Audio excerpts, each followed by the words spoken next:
Assalamualaikum, salam sejahtera. Kemarin kita dikagetkan juga lagi ada indikasi korupsi. Tapi kok kalau saya pikir ini bukan korupsi nih. Ini ngerampok sampai nilainya 271 triliun. Itu terduga korupsi itu ada HP Muiz, suaminya siapa, Dewi Sandra atau Sandra Dewi, terus sama Helena Lim. Yang Helena Lim ini sering saya lihat kalau di TV, rumah mewah kaya. Itu di negeri ini kadang-kadang lucu. Orang kaya dipamerkan, ditunjukkan. Kenapa sih Anda tidak menjaga perasaan orang-orang yang nggak punya di negeri ini? Yang lebih sadis apa? Dari kekayaan dia pamerkan semua itu ternyata korupsi. Tapi saya lebih lucu lagi, saya bingung dengan negeri ini. Kok simpel amat, gampang amat orang korupsi 271 triliun. Ini negeri kenapa sih saya bilang? Kok sudah 271 triliun baru ketahuan? Kenapa sih nggak sebelumnya dicegah? Dan kejadian korupsi ini dengan bertriliun-triliun ini bukan sekali aja nih, sebelumnya asapri semuanya. Jadi fungsinya apa aparat negara ini? Kalau orang miskin nyolong ayam besok udah ketangkep. Orang miskin mau nyolong aja sudah ketahuan. Nggak mungkin seorang Muiz ini bisa korupsi 271 triliun kalau nggak dibantu oleh aparat negara yang berkaitan dengan tambang nikel itu. Berarti kan ini bagi-bagi. Kenapa sih Anda kok kejam begitu? Itu kan hak banyak orang miskin. Saya bingung lihat negeri ini. Kalau negara Arab itu, negara-negara Arab ya saya bilang, dikumpulkan, itu semua kehidupan mereka tuh dari apa? Cuma dari minyak. Tapi kok bisa makmur? Sementara Indonesia saya perhatiin apa? Dari hasil sumber daya alamnya lebih kaya di sini. Ada minyak, ada gas, ada batu bara, ada emas, ada tembaga, ada nikel, ada boksit. Ada lagi dari hasil hutannya, ada kelapa sawit, ada karet, ada rempah, ada kopi. Belum lagi dari laut. Tapi kenapa negeri ini kok jauh dari kemakmuran bangsanya? Karena apa tadi itu? Dikorupsi berapa orang?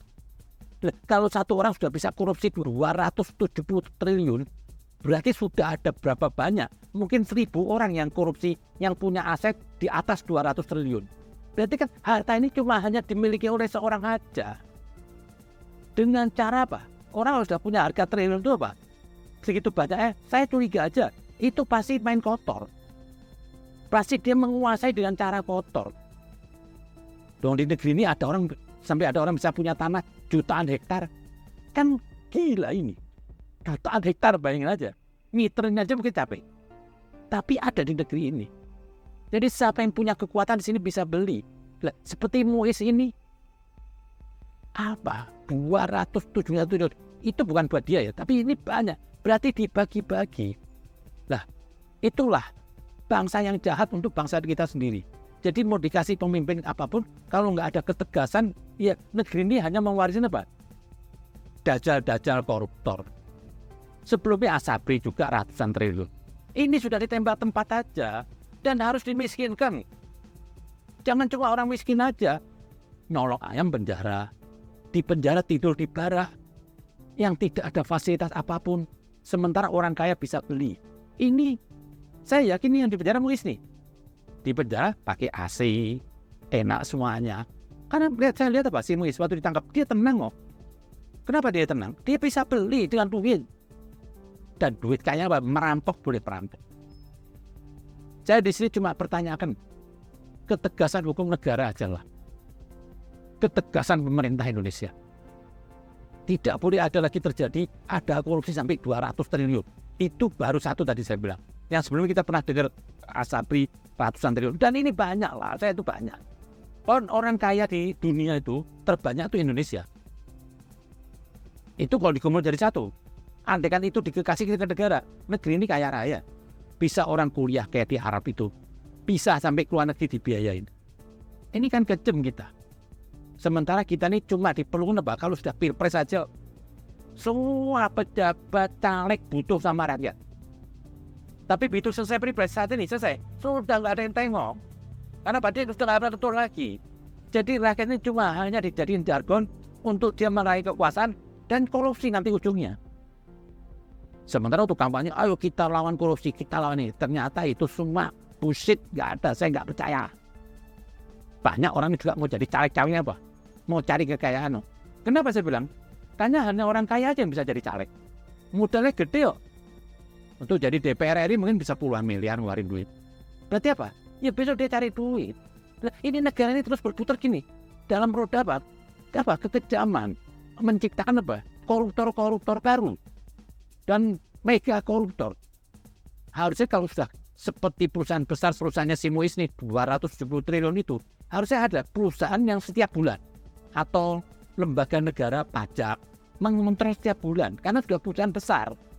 Jadi sebelum dia korupsi sudah tercegah. Nah ini apa ini? Saya sedih aja. Dan Anda tahu sendiri kan apa yang nggak ada di negeri ini. Karet itu terbesar di dunia adalah Indonesia. Tapi kok nggak pernah negeri ini kelihatan apa? Kaya dari karet. Belum lagi nikel, belum lagi gas, belum lagi minyak, emas lagi. Itu Freeport itu bisa menjadikan apa? Devisa Amerika tuh pakai emas. Itu bisa jadi mungkin dari Freeport. Kenapa Indonesia nggak bisa? Ini kita punya loh. Ini kalau diurus yang benar, ditegakkan hukum yang tegas, dijaga ini hasil-hasil negara ini, bangsa ini semua makmur. Ini kan semua orang-orang yang susah ini, yang narkoba itu apa? Karena nggak ada kerjaan. Dan ini suasana ini hari saya lihat apa? Banyak orang-orang kecil ini apa? Nggak punya kerjaan loh. Mereka cuma terima hidup apa adanya. Saya takut kondisi gini apa? Ada yang memanfaatkan. Terjadi suatu keributan. Kerja ini sekarang saya lihat sudah susah. Paling orang sekarang bisa kerja apa? Ojek.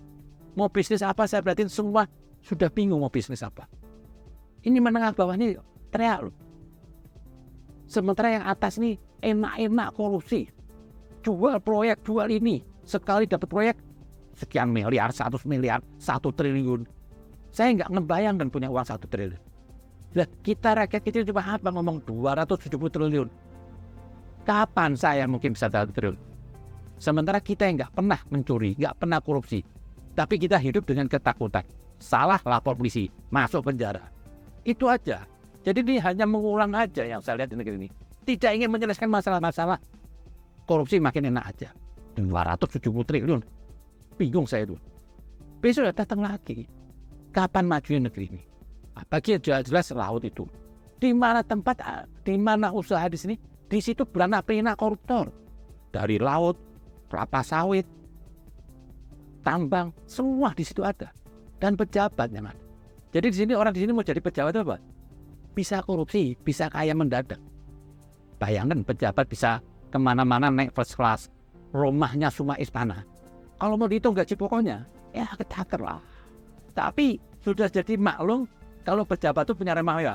Kita semua tahu, berarti apa? Itu hasil korupsi. Tapi dimaklumi. Nah, sekarang mereka ini semua bingung. Mau tahu rekening atas nama siapa? Akhirnya apa? Pinjam nama orang. Cuci, nitip nih duit gue. Jadi hukum dibuat sama mereka untuk mengkadali, untuk membodohi orang miskin aja. Nah, sesama mereka saling menutupi. Saya kepingin negeri ini apa? Saya kepingin punya pemimpin apa? Yang benar membela rakyat kecil. Yang berani melawan ini. Miskinkan semua para koruptor. Itu yang seperti dulu Pak Ahok bilang apa? Dicek mundur lah. Jadi dicek semua harta orang bangsa ini. Kalau ada harta berlebihan, ini berarti apa? Dari hasil tidak benar. Itu sita negara. Ini berkah negeri ini. Dan saya minta kepada orang kaya semua. Emang duit mau Anda makan? 270 triliun. Anda paling cuma menikmati gabungan. Kenapa? Mendingan kasihin rakyat lah. Kita bisa hidup bareng, bahagia bareng. Besok kalau sudah makmur, nggak ada kriminal, nggak ada narkoba, nggak ada saling membunuh. Ini besok kalau didiamkan, bukan mustahil loh. Kalau kemiskinan sudah banyak, terjadi gejolak, jangan disalahkan. Kalau terjadi keributan atau apapun. Karena gejolak suatu negara itu diciptakan apa? Dari ketimpangan ekonomi. Kaya dan miskin sudah jaraknya jauh. Dan ini akan terjadi apa? Musibah yang besar. Dan nanti apa? Yang merugi apa? Anda sendiri yang koruptor itu. Tapi ya problemnya di sini negeri ini yang korupsi siap kabur, malah masih punya pesawat. Sedih lagi tetap orang miskin yang susah. Kalau kita demo, kita ribut, negara kita miskin, dolarnya naik, yang miskin apa? Orang miskin lagi yang kena batunya. Itu aja. Saya cuma berbicara gini, tolonglah jangan bodohin rakyat. Saya minta kepada aparatur negara ini, saya juga bingung nih KPK ini, apa yang dikerjain sih? Harusnya apa? Dicegah dari awal ini. Konsentrasi, kasih mata yang melotot kepada perusahaan-perusahaan gede.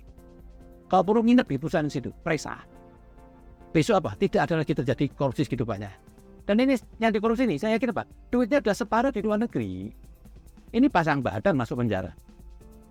Siapa yang nggak mau? Saya kok dikasih uang 200 triliun, besok di penjara 10 tahun mau? Habis 10 tahun, kaya raya saya. Pergi sana kemari. Ini kan nggak benar.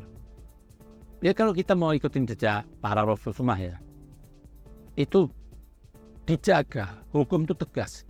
Jadi kalau hukum itu merugikan banyak orang, itu pasti hukumannya berat.